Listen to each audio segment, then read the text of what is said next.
Did you know who it also is an 8 historically? Paul. Roosevelt, Okay. Winston Churchill, Yeah. Indira Gandhi. 8s tend to talk about themselves, don't they? No. Actually, all you had was Joan of Arc.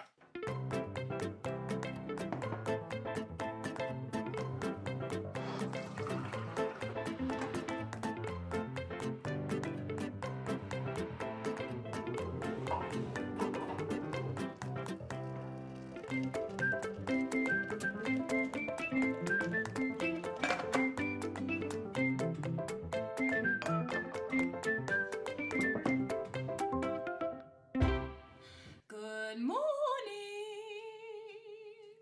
Happy Monday. We wanted to have morning tea with you in our home. So why don't you join Ben and I as we talk about all things marriage this week. And happy Monday. Happy Monday. Happy Monday. Ooh, tea time, fun time.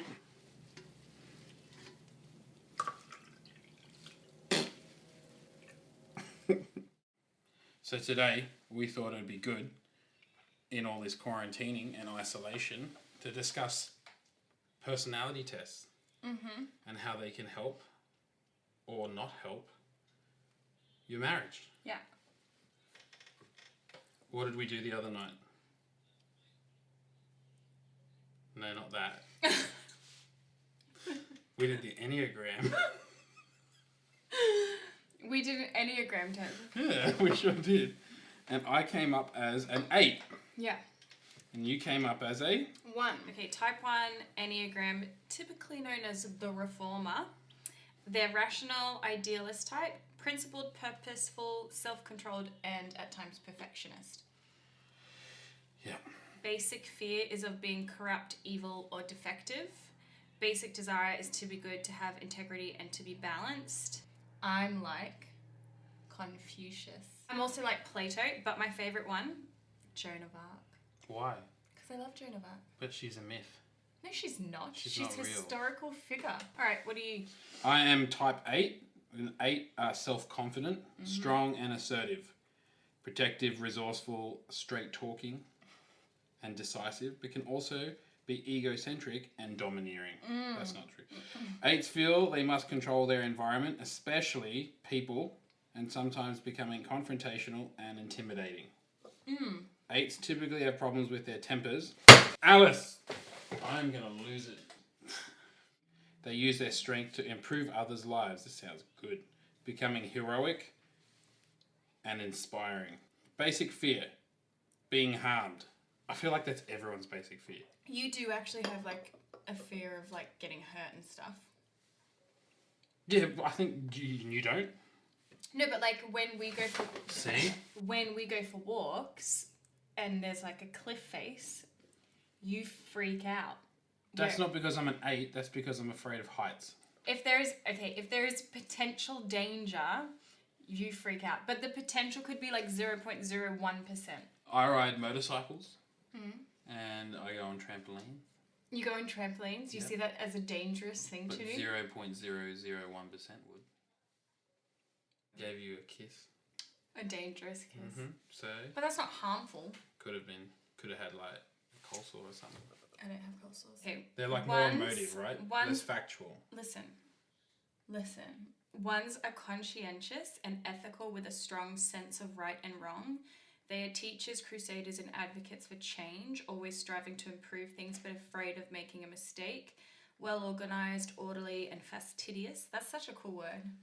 Fastidious. The downside of a 1 is that they can become self-righteous. Become. Sometimes I can be self-righteous. But that's because I very much seek to be a better person and want others to be a better person. How have we survived? I think it's come from a deep level of sacrifice and godly compromise and a desire to succeed. No one wants to have a failure of a marriage. It's true.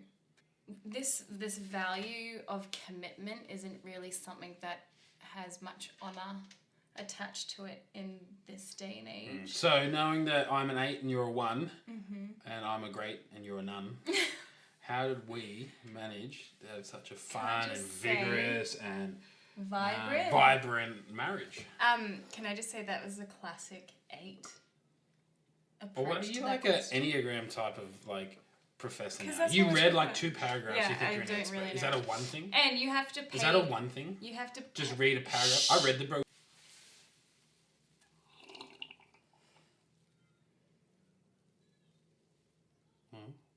All jokes aside, I think if I reflect back, we had really intentional discussions about different seasons requiring different gifts.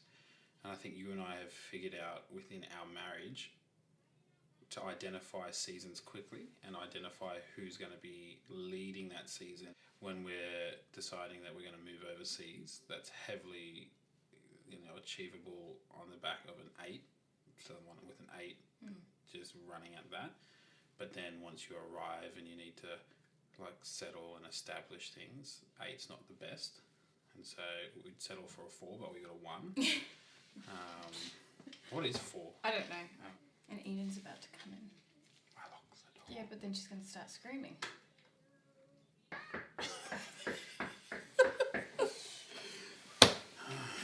Are you a 1, 2, 3, 4, 5, 6, 7, 8, or 9? Which one are you? 4. You're a 4. In July? Yeah. What month are you born in? 3. Month 3. I just said you were born in July. And we will have it in the land outside. And it's a rainbow. And it's a rainbow party. And it's big. And it's big? Yes. Oh, wow. Am I invited? Yes. And Mama. You sure? Yeah. Oh, okay. That's what I live. Yeah. We've always done a good job of taking turns. Actually, I think within our first couple of years of marriage, we spent time figuring that out. And not like we would sit down and have a cup of tea and be like, let's figure this out.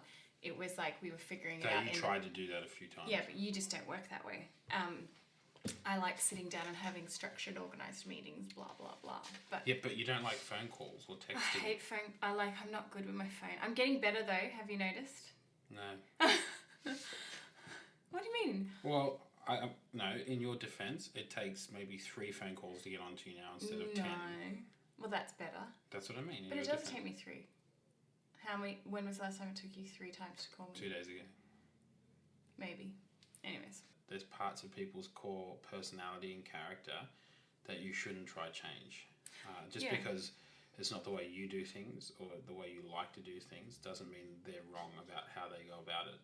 So it's about, and that's what I say, godly compromise. It's figuring out, okay, just because I don't like it doesn't mean that it's bad, doesn't mean that it's not going to work. It just means we've got to figure out, well, how do we compromise? Do it your way, do it my way, which way works best? If you're an 8 and all of the things that makes an 8 an 8 based upon the Enneagram thing, awesome.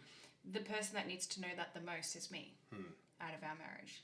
Because you're just going to continue being who you are. You're not going to be going, I'm going to make this decision because I'm an 8 and this is how an 8 makes a decision. You just make your decisions, right? Yeah. So I need to have the understanding of your personality more than you need to have the understanding of your personality in some ways. Yeah, I think self-awareness is important still. Totally. Self-management, A relationship. self-control. It's a good one. Patience. Well, you just didn't have any self-control Kindness. when I was talking. Joy. You're being a complete 8 right now. No, I'm just listening off the fruit of the Spirit.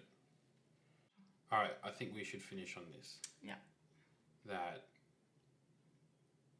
we all know when something we have done is going to upset somebody in the marriage. You can fall in the trap of, let's not do this because it'll upset them versus, we should do something that actually makes them happy or they're going to be pleased with and put as much effort into doing stuff that's going to, finding their stream of thought. So taking the effort to re-communicate something in a way that they communicate, or take the effort to retell a story in a way that makes sense to them versus, I'm just not going to say anything. I'm just going to, turtle because I don't want to upset them versus put the same amount of effort, not in turtling, but in redesigning it so that they can understand it. I love you. I love you too. Oh! Tomorrow. Yeah, see you tomorrow, everyone. Also, this is... This is one of my many teapots. Yep. This is the first one Emma gave to me Mm-hmm. during our dating years. Yeah.